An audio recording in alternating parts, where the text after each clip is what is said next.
Ayatollah খমিনীর একটি কথা আমার মনে পড়ে, কি সাহস তার। ইমান আকীদা যাই থাকুক, আকীদার প্রশ্নে আমরা আপোষ করব না, কিন্তু এই কথাটা তো বলতেই পারি।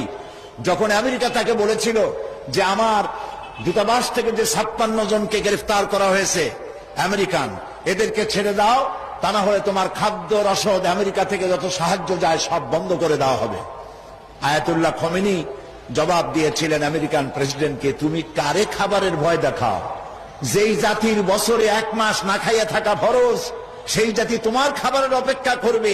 তোমার মতো কাফেরদের খাবারের কোনো পরোয়া আমরা করি না।